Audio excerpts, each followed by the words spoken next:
Jacob and Sarah? Yeah. That's their tombstone, or they're looking at a tombstone? That's their tombstone. Oh, okay, gotcha. And then their brother, which is Levestus, I think, Levester, is buried there also. They tell me.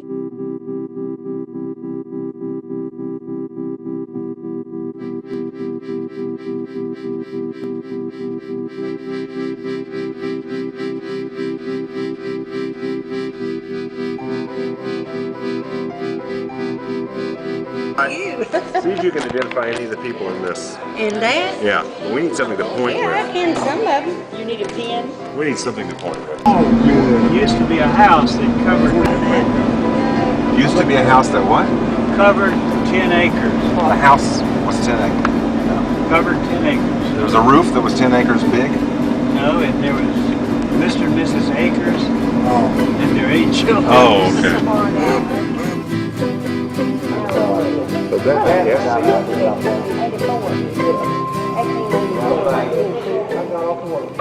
That's Grandpa. I gotta look at it. That's Grandpa right there, and that's Marvin right there with all the hair.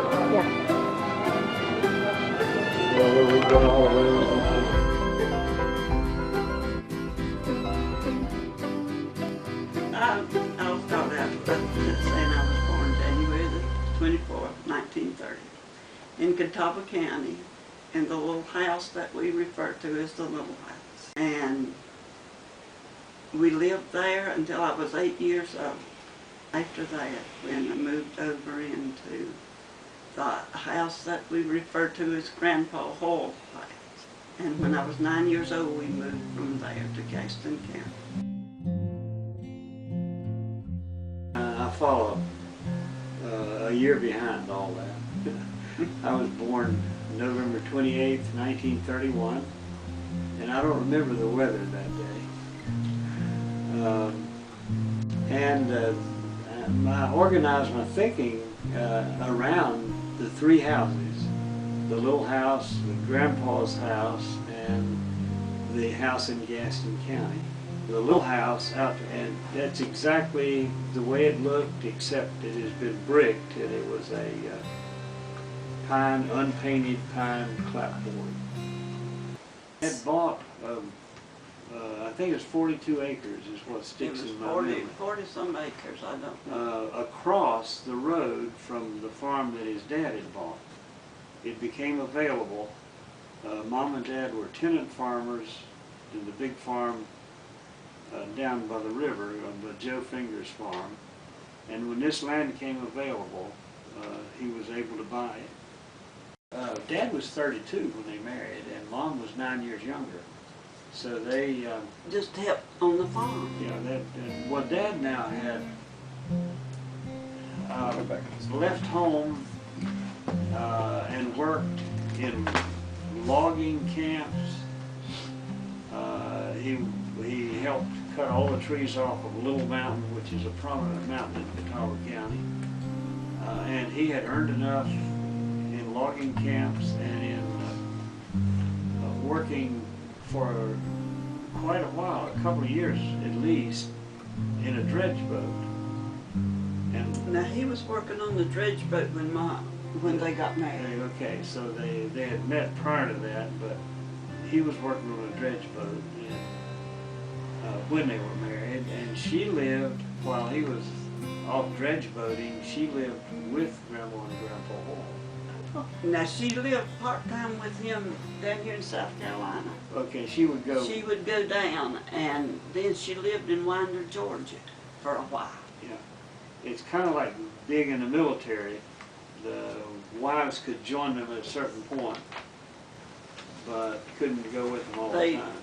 They stayed at a boarding house, is what they call it. They were married in 1919, and Carl was born in 1920.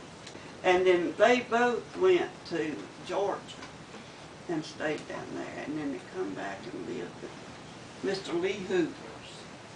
You remember I'm talking about that? I do, but I'd forgotten. And they lived there, and Daddy helped him farm for a couple of years.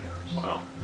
which is the way you did things. You start off as a tenant farmer, and if They you did went well, to you would buy your own the farm. parsonage in Maiden and was married. And Barbara has the big certificate that Mama always had framed and hung up. Barbara has that. The interesting thing is Bob and Barbara were married the same way that they were. They went to the parsonage at Antioch, which is where the pastor lived, and were married in the home. But that was simply the way you did it Yeah. in the rural areas. At the benediction, everybody was invited to remain for the wedding. December the 15th, 1919.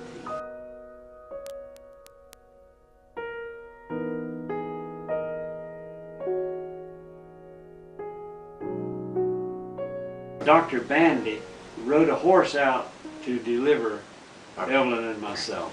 And Dr. Weathers delivered Bob. Yeah. And I'm not sure that they wanted to talk a whole lot about birthing anyway. I can remember we were asleep. We knew nothing about it, but he was still born at home. Okay. And got up the next morning, we had a baby brother. Oh. And that's my memory. I might have been naive, but I didn't know anything about it. And it was one of the best kept secrets, as they say in the world. I had no idea that Mom was pregnant until we got up one morning, and of course the birth had taken place in the living room, and you remember that living room in the house that would have had a, by that time it had a wood heater in the living room. It was the room that Mama and Daddy always slept in. Because we slept across the hall, and well, we didn't know anything happened. We went to bed one night as normal and got up the next morning, and the first thing Mom said was, well, you always wanted a brother to pass ball with you, so we had. I don't remember that Mom had ever passed ball. When you left home, he wasn't but 8 years old. I know, but 10 years difference.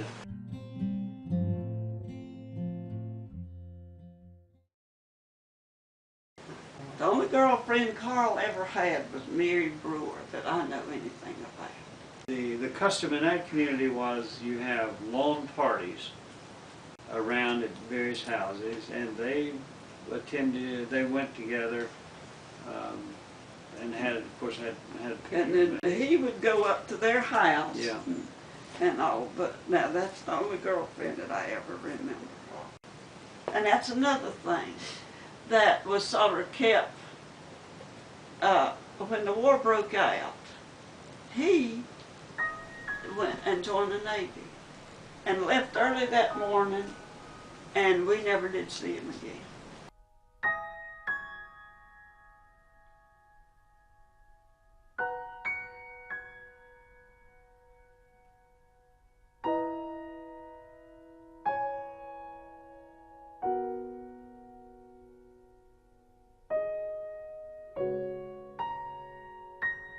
Actually, Martha left to go to work in defense work in the cotton mill in Stanley. She was 18 when she got married, and she must have been about 17. 17. But she dropped out of school her senior year in order to go into defense work. Our whole family won World War II. Oh, goodness. James was working in the same mill. In her last year that she worked over there, she boarded in Stanley. And that's, I think, when they, and then they run off and got married, which Mama and Daddy didn't really approve Of the running off. of the running off and getting married.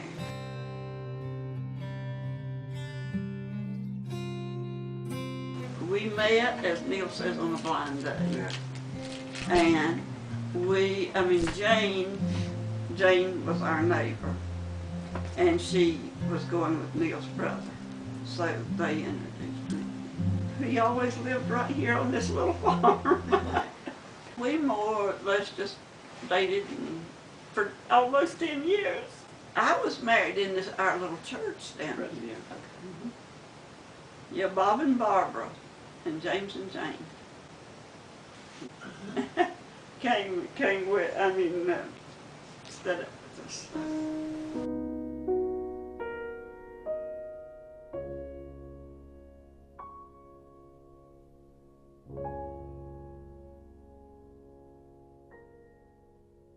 This is Aunt Lenny.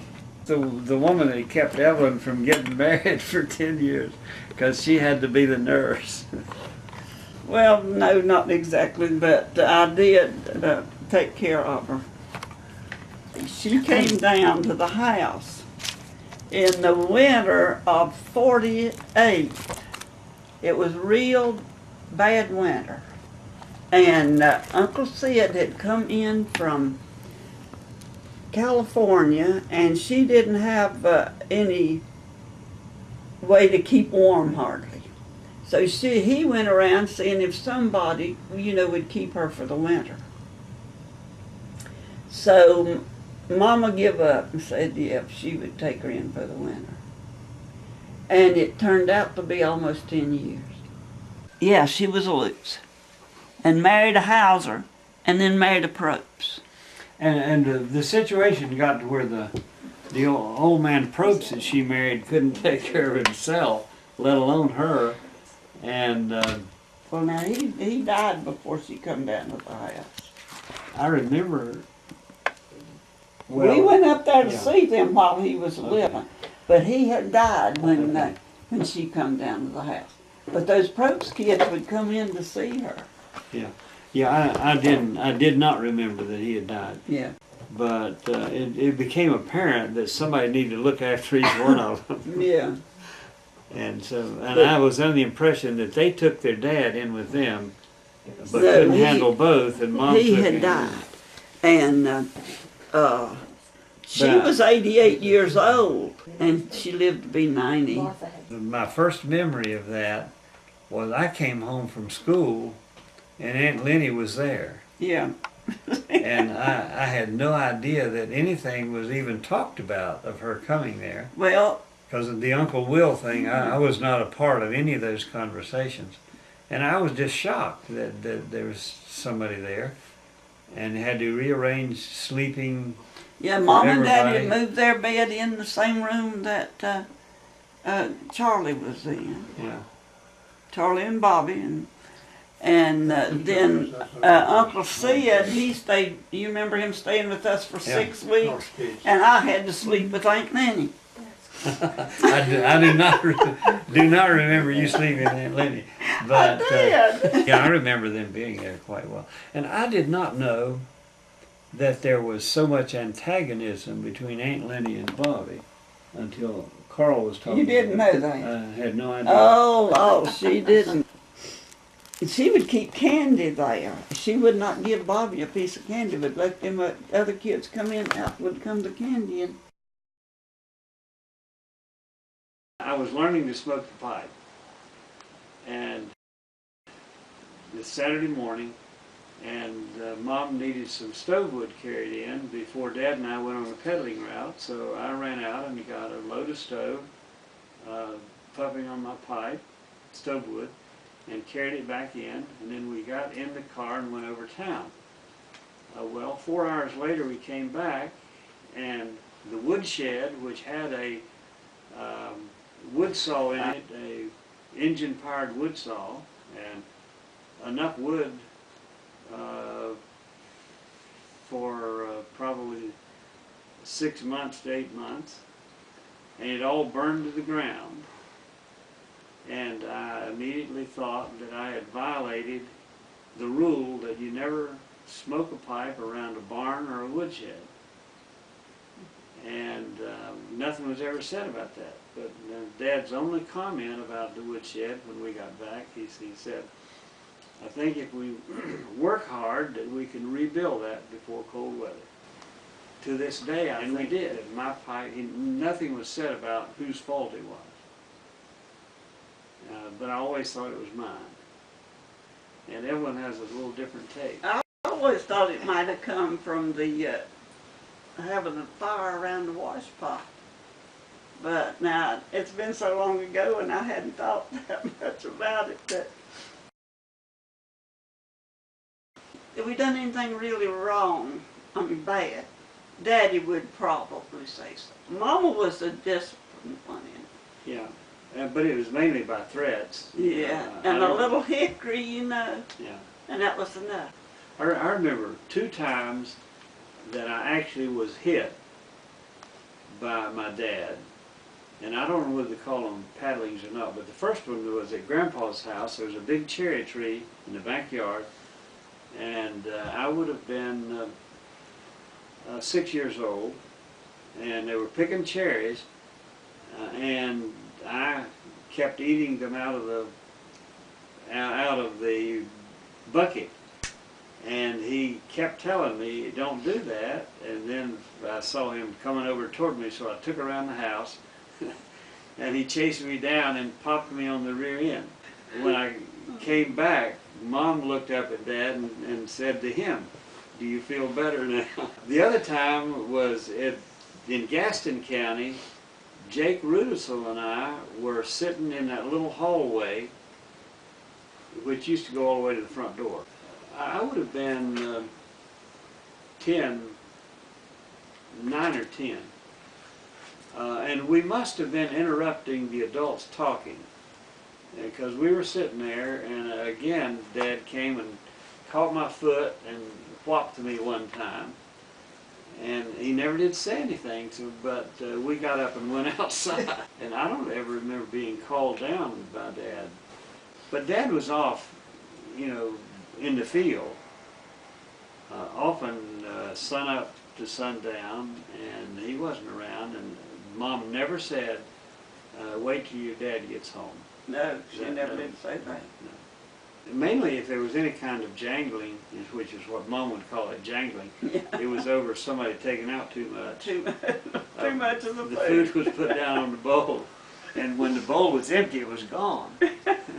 So we were taught very early to take out only what you plan to eat and your part. And that's what the jangling would be over. There was one instance that Ellen might not want to tell. About the blackberries? There was a big bowl of blackberries and cream mixed up, which was often a good lunch for us. And she and Martha reached for the blackberries at the same time. And it was a tug of war as to who got to get theirs first. And one or the other said, if you want it, take it. And the whole blackberry spilled out on the other one. I think she turned it loose as I pulled on it, and it spilled on me. Oh, he told ghost stories, and I hated ghost stories. Do you remember his ghost stories? I don't remember any of them. He was not a great storyteller, but when he got with his brothers, our Uncle Vordry, then I used to love to sit and listen to them tell stories. I learned more from their conversations than I ever learned just from him by himself. But I remember Mama reading a lot to us. yeah, that I remember. We always loved for her to read. She had a big Bible, and the center part was children's stories. Had the whole Bible in story form. And I remember lots of rainy days and Sunday afternoons that she would read. When I went off to college and took courses on religion, I discovered that I was way ahead of the average person in my knowledge of the Bible, and much of it was because of that reading. And she loved to sing. Mama she would just get up her songbook even after she lived here with us and would sit and sing. I wished I could sing now, but I can't. But I can just remember her. They used to have those singings. The churches, each of the churches would have people come in just to teach singing. And it was through the church that she learned to read shape notes She learned the shape notes, and she taught them to all of us kids. But right now, I wouldn't know. I don't remember ever attempting to teach I me. used to play shape notes with one hand, but the other hand didn't cooperate. So. But Martha began. She could Martha could play. There were times on Sunday afternoon that we would gather around the organ and Mom would play and we would sing.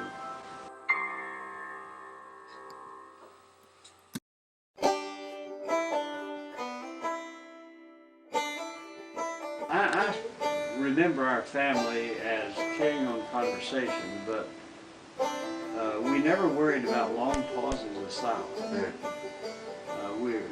There was no member of the family that was a chatterbox. You know, the person who thinks that there needs to be somebody talking. If nobody else does, they do. And usually there wasn't that much time spent at the table. We ate our food, got up and went about what we had to do.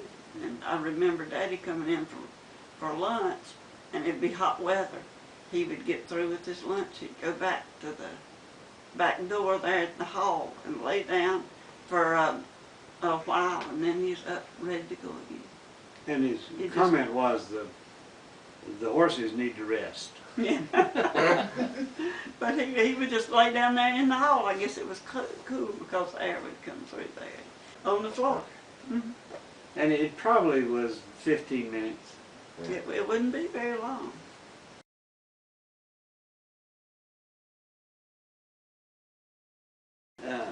Praise is something that I don't think we know how to do. The only time I ever heard either of them use that word was when I was at Bethpage. The Luther League put a "This Is Your Life" deal and invited a lot of people in. And in the interview of my mom, when she was asked, well, how do you feel about your son? She said, well, and she fumbled a little bit and said, we're proud. We were always proud of Charlie because he went off to college.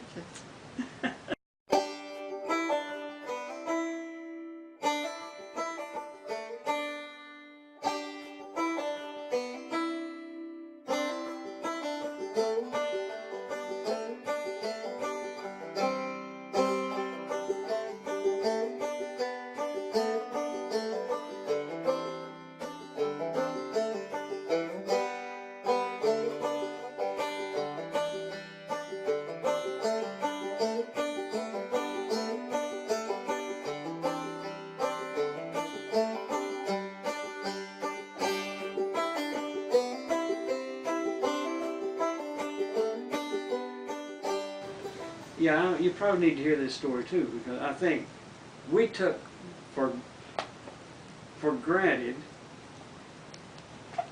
that there was satisfaction and pride and love. Because I remember I was doing some sensitivity work at Baptist Hospital while we were at Holly Grove. And I set up the situation when I went to visit Mom one time, and it was after Dad had died, and because I had come to realize that I'd never heard any member of my family say they loved another member of the family.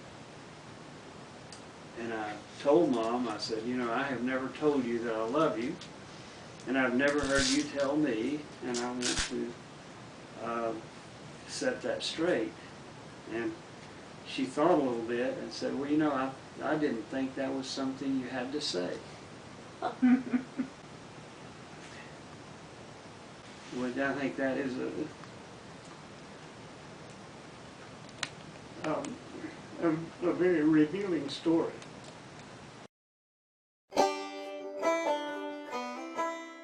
I'll pay you for it. Let me give you your money back and some more to boot. See if you can identify. Can you name the ones by pointing at them? Which ones are who? Okay, the first one on the left is Essie. Let me look at her. Essie and Aunt Dorsey, Shirley, Lim, and Marvin. In the back, from right to left, behind Marvin is Lucy. Behind Lim is Alfie, and behind Shirley is Jenny, behind Dorsey is Audrey, behind Essie is Orton. Okay. And that Alfie is our grandma. Alfie is Alpha.